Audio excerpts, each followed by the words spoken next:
In this lesson, we're going to talk about signs of codependency and what to do when you see those signs. Codependency shows up as putting others' needs first, struggling with boundaries, feeling responsible for someone else's actions.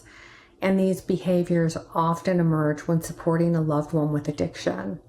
Recognizing these signs is crucial for breaking this cycle and restoring your well-being. All right, let's jump in. Okay, so let's look at how we start recognizing and addressing codependent behaviors. So we're going to start with the self-awareness. You have to have the self-awareness to be able to make any shifts. So to do this, we start by journaling, recognizing when we need to take a pause, when codependent behaviors crop up, getting to know in your body and in each situation what could trigger you to want to engage in a codependent behavior. So really learning to identify that. Then we go to educating yourself. So this looks like reading books, going to therapy, going to a 12-step group such as Al-Anon, something like that.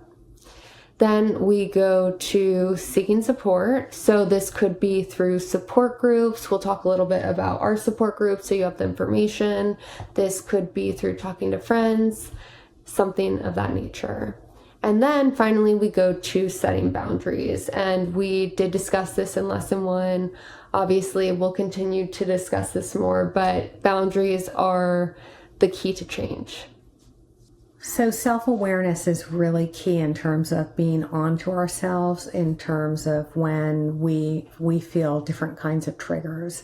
And a trigger is something that it ignites energy. I often talk about getting hijacked, and when we get hijacked, we're in a triggered kind of state.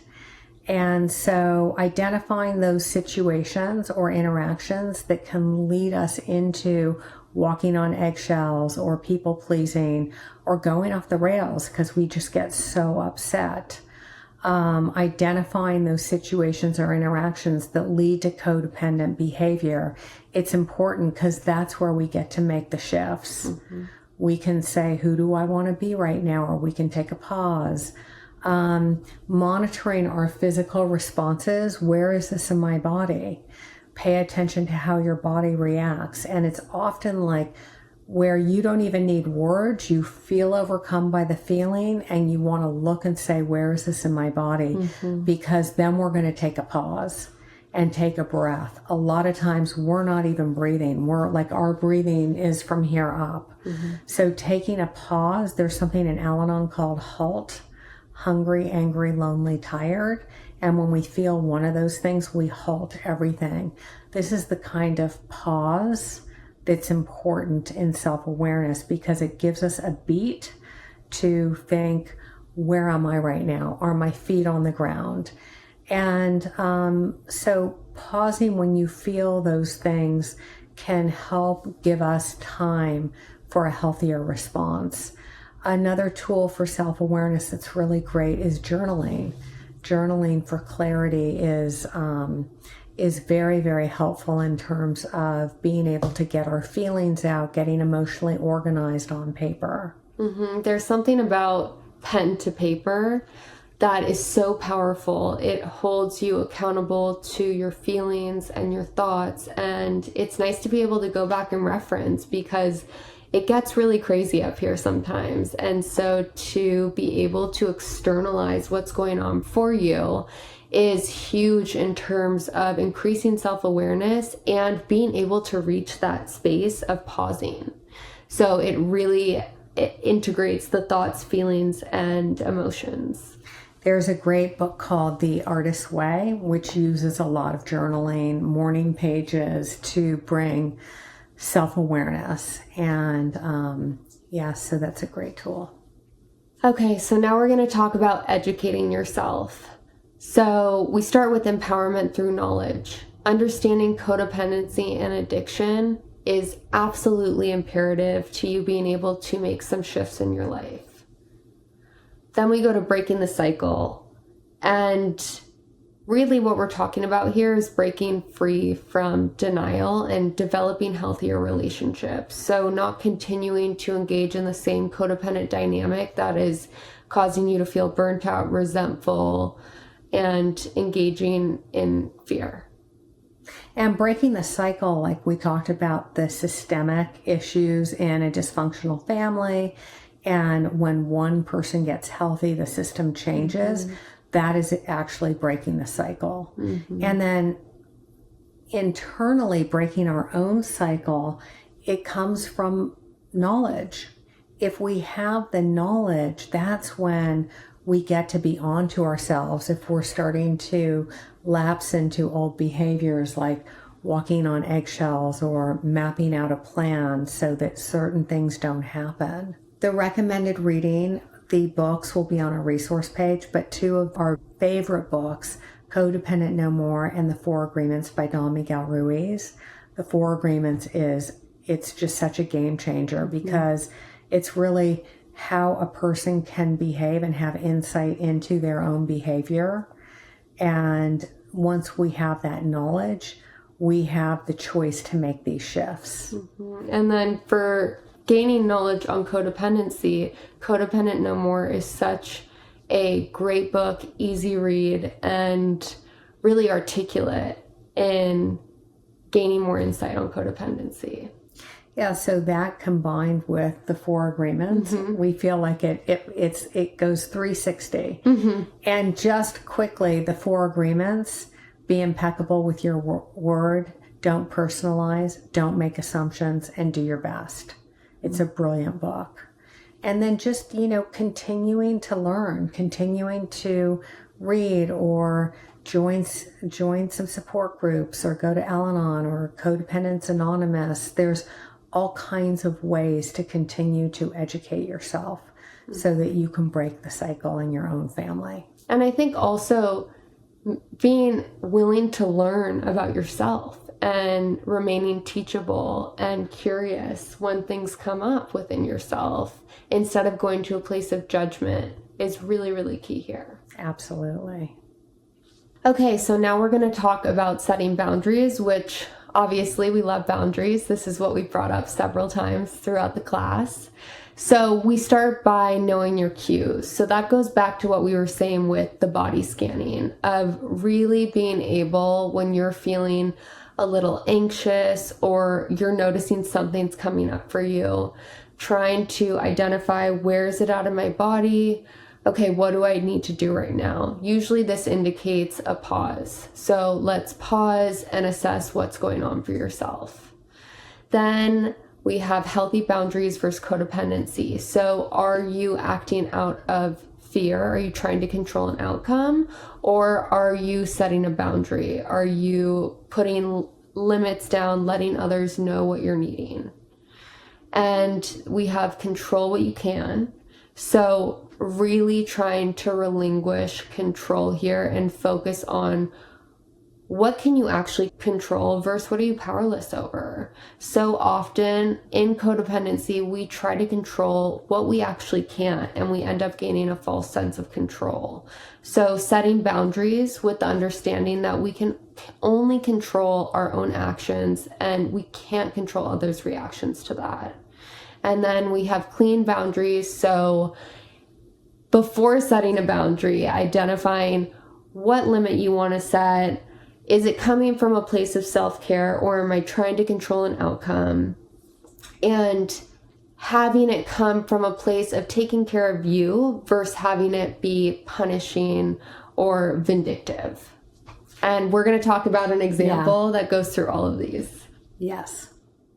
Yeah, so a great example that I think of, because I did it 1,000 times in my own house, is, my kids would maybe be building a fort in the living room and things would not be completely put together, and I may have started dinner and I would hear Michael come home, and all of a sudden I'd be like running around the house, getting them to the table, doing homework, cleaning up the living room.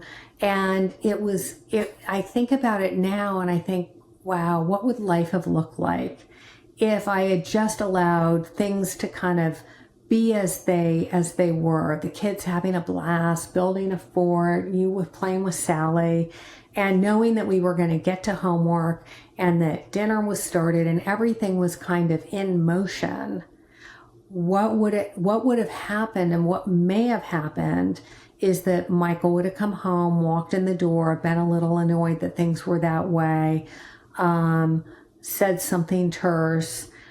That would have been my boundary, would have been to hear him say that and to say, wow, it's really hard for me to hear you say that when you walk right in the door. And so a boundary can simply look like having a voice, making a verbal statement without doing anything else, keeping it really simple, and then going on about things. And we'll dive in a little bit deeper if, the outcome feels different than that. How do you then handle something that is a little bit more pervasive? But knowing your cues. So in that instance, like Lyle was talking about, feeling anxious, it's like all of a sudden I'm feeling anxious that the car is pulling up.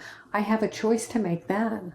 Like, just take contrary action, breathe, focus on what I can control, which is having a voice and being appropriate. And that's a clean boundary, because I'm not being bitchy. I'm not doing anything inappropriate, but I'm just, coming out with a statement like, wow, that's really hard for me to hear you say that. We're just about to transition into homework, and how was your day? And so like that, just one little example. I know there are thousands. And I think additionally, it's really important when you start to set boundaries and there's this lingering fear of, well, what are the results of that? And letting go of the powerlessness over their reaction. It's really important to try and remind yourself that when we set boundaries, the other person is then left to be accountable for their actions, their words, their behaviors, all of that stuff. And so how they react and respond is really just information for us that we get to sit with, take in, and proceed with that awareness moving forward. And make the choice, because if they respond in a certain way that feels inappropriate, scary for the kids, it's like Lyle said, it's information. The answer isn't walking on eggshells. The answer is getting some help and support and figuring out what needs to happen here for this to not be in our lives. It doesn't mean that you have to leave your loved one or get a divorce, but it just means you're on to that next step of getting some support to figure out what you need, what kind of support you need as a family. And now we have seeking support, and this is so, so, so important. So reaching out for help. Often family addiction and codependency is fueled by denial and shame. So denial often protects us from having to deal with what's actually going on and really come to a place of acceptance, because when we reach acceptance, we then are left to take action and make choices, which is really difficult. So if you've ever heard the saying, you're as sick as your secrets, this is so true in family addiction. When we hold secrets, we harbor shame.